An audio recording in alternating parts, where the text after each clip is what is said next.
హనుమాన్ అలంకారాలు. ఏ అలంకారం ఏ ఫలితం ఇస్తుంది? ఆంజనేయ స్వామికి మనం చేసే అలంకారాల్లో కొన్ని ప్రత్యేకతలు ఉన్నాయి. ఈ అలంకారము ఏ ఫలితాన్ని ఇస్తుంది? ఈ వీడియోలో చూద్దాము. సింధూర అలంకారము. హనుమంతునికి సింధూరము అలంకారము చాలా ప్రీతికరము. దీనితో అలంకారం చేస్తే గ్రహదోషాలు తగ్గి కార్యాల్లో అడ్డంకులు తొలగి విజయాలు సులభంగా సాధిస్తారని విశ్వాసము. వెన్న అలంకారము. వెన్నతో అలంకారం చేయడం వలన శరీరానికి మనసుకు శాంతిని ఇస్తుంది.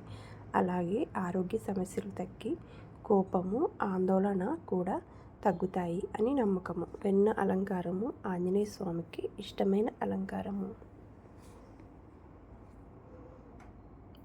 వడమాల అలంకారము. వడమాలతో అలంకారము రాహుదోష నివారణకు మంచిదని భావిస్తారు.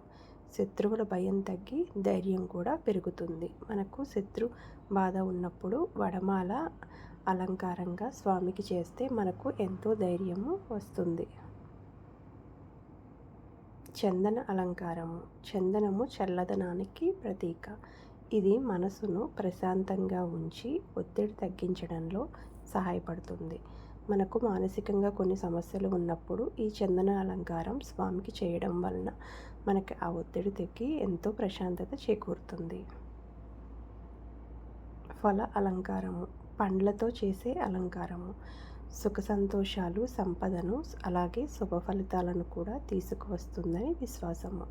రకరకాల పండ్లతో స్వామికి అలంకారం చేయడం వలన మనకి ఎంతో శుభము జరుగుతుంది.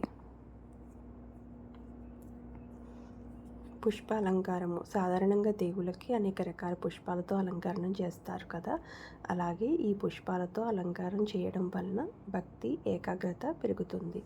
పూజలో ఆధ్యాత్మిక అనుభూతి కూడా పెరుగుతుంది. అనేక రకాల పువ్వులతో ఆంజనేయ స్వామికి అలంకారం చేయవచ్చును. బంగారం వెండి కవచము. ఇది ఐశ్వర్యము రాజసుఖాలను సూచిస్తుంది. ధనలాభము గౌరవము శ్రేయస్సు కూడా కలుగుతాయని అంటారు. మనకు ఓపిక ఉన్నంత వరకు బంగారము లేదా వెండితో కానీ స్వామిని అలంకరిస్తే మనకి ఎంతో ధనలాభము గౌరవము కూడా కలుగుతాయి. భక్తితో చేసే ప్రతి అలంకారము హనుమంతుడి కృపను పొందే మార్గమే. విశ్వాసంతో పూజ చేస్తే ఫలితం మరింతగా ఉంటుంది.